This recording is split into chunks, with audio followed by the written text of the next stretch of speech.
আমরা আছি লক্ষ্মীপুরের রামগতি উপজেলার সর আলেকজান্ডার লঞ্চ ঘাটে। আর জায়গাটা আসলে অনেক সুন্দর।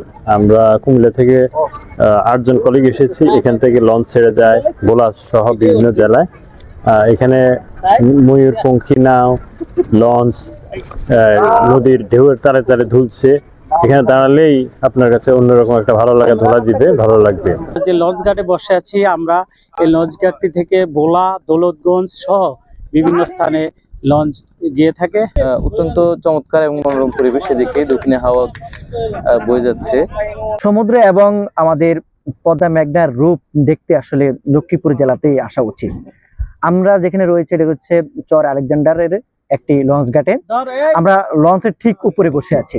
আসলে এখানকার দক্ষিণের হাওয়াটা বা মেঘনার যে নদীর যে হাওয়াটা আসলে আমাদেরকে বুলিয়ে দিচ্ছে। আমি মনে করি যে যারা প্রকৃতি প্রেমী রয়েছেন তারা আসলে এই যে আমরা যে স্থানটিতে রয়েছে আলেকজান্ডার লক্ষ্মীপুর জেলার যে লঞ্চ ঘাটটি, এখানে যে কেউ একবার এসে ঘুরে যেতে পারে।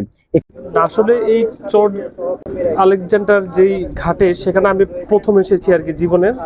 তো আমি যেটা উপলব্ধি করছি সেটা অনেক সুন্দর এবং বিশাল নদীর যেই ঢেউ, সেটা আসলে যে কাউকেই আকৃষ্ট করতে বাধ্য।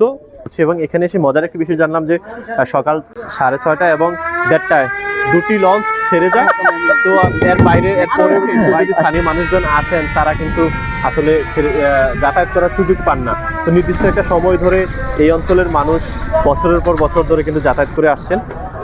পরিবেশটা যদি বলি, নতুন যারা এখানে ঘুরতে আসবেন তাদের জন্য অবশ্যই সুন্দর। আলেকজান্ডার লঞ্চ ঘাট, এই লঞ্চ ঘাটটি লক্ষ্মীপুর জেলার রামগতি উপজেলায় অবস্থিত। আলেকজান্ডার লঞ্চ ঘাটটি কিন্তু অসাধারণ, মেঘনা নদীর তীরে এটি অবস্থিত।